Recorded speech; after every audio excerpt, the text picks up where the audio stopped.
Arnold Lehman, you've been director of this museum for almost 13 years, and every so often you're the target of controversy and discussion. And there's been another flare-up recently with the article in the New York Times, which charges you with doing things in a populist way that doesn't even have the benefit of having a bounce in attendance. In fact, attendance is said to have fallen. How do you respond to all that? Another online commentator has just piled on calling for your head. I don't know if you've seen that one. In any event, how do you respond to the kinds of issues that have been raised once again in the New York Times article? Well, I don't regard this as a response, but I'm happy to talk about it. First of all, the one thing that I probably didn't even talk about it earlier for that article, is that this museum has a very long history of doing exhibitions dealing with popular culture. Long before I ever arrived, I didn't introduce it to the museum. We've always, for decades and decades, have brought forward issues that relate to popular culture. People want to call it populism, that's whatever they want to call it, is fine. But this has always been an integral part of what this museum has believed in, and that is to look at what's going on around it, and somehow to bring it to a larger audience's attention. What I am most concerned about in the article that was written is that, and in a way I'm very pleased, in that it mentioned my great commitment to diversity and to this community, and somehow, people might consider that is a bad thing.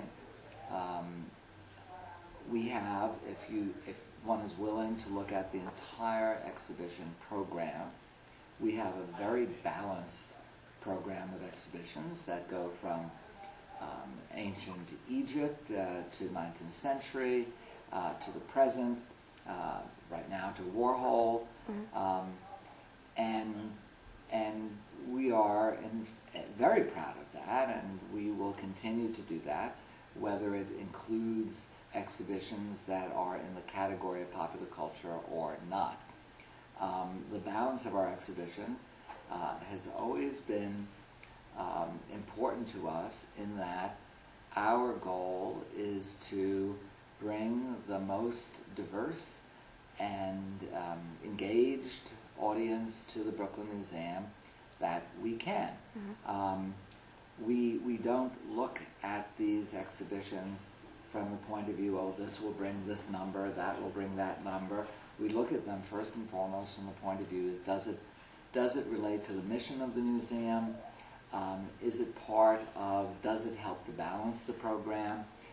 Do we have curators who are interested in these programs? Are they in fact being proposed by the curators?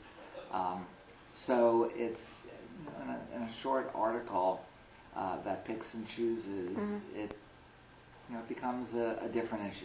What about the attendance issue? Ever since I can remember, directors at the Brooklyn Museum have struggled with location.